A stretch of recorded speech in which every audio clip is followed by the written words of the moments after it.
Sa isa sa mga pinakamasayang bahagi ng kanilang Very British Day Out, nagkaroon ng pagkakataon ang 6 na miyembro ng BTS na maranasan ang tradisyonal na British tea culture.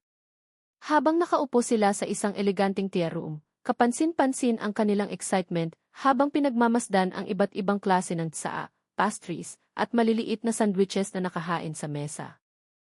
Si Jin ang unang nagbiro tungkol sa formal na setup ng afternoon tea. Habang hawak ang kanyang tea cup, natawa siya at sinabing parang nasa isang royal gathering sila. Dahil sa kanyang natural na sense of humor, agad ding naging magaan ang atmosphere at nagtawanan ang lahat. Si Jungkook naman ay naging mausisa sa iba't ibang uri ng tsaa. Bago tikman ang bawat isa, inamoy muna niya ito at sinubukang hulaan ang lasa. Nang makahanap siya ng blend na nagustuhan niya, napangiti siya at tahimik na ipinagpatuloy ang pag-inom habang tinutuklas din ang iba't ibang dessert na kasama sa afternoon tea. Samantala, si Jimin ay mas naging interesado sa kabuuang karanasan. Habang dahan-dahang umiinom ng tsaa, sinabi niyang naiintindihan na niya kung bakit espesyal ang tradisyong ito sa United Kingdom. Para sa kanya, hindi lamang ito tungkol sa pagkain o inumin kundi tungkol din sa pagbibigay ng oras para magkwentuhan at mag-relax kasama ang mga taong mahalaga sa iyo. Tahimik namang inobserbahan ni Suga ang lahat habang unti-unti niyang tinitikman ang mga inihandang pagkain. Paminsan-minsan ay nagbibigay siya ng maikling komento na agad namang ikinakatawa ng ibang miyembro.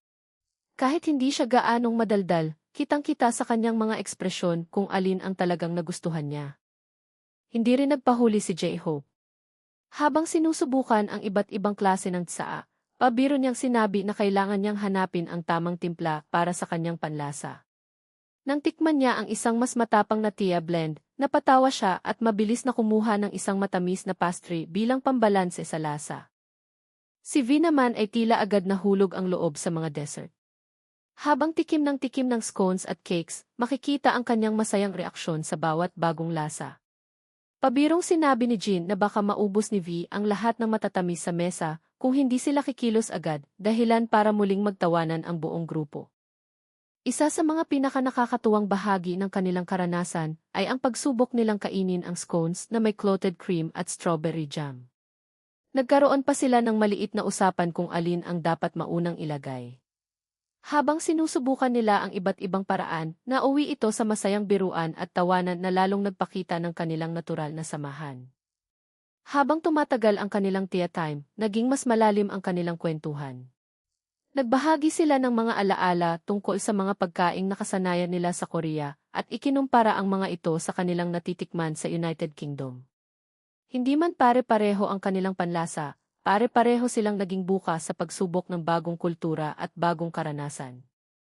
Maraming fans ang nagustuhan ang ganitong klaseng content dahil ipinakita nito ang BTS sa kanilang pinakasimpleng anyo. Walang engranding stage, walang choreography, at walang pressure ng isang concert.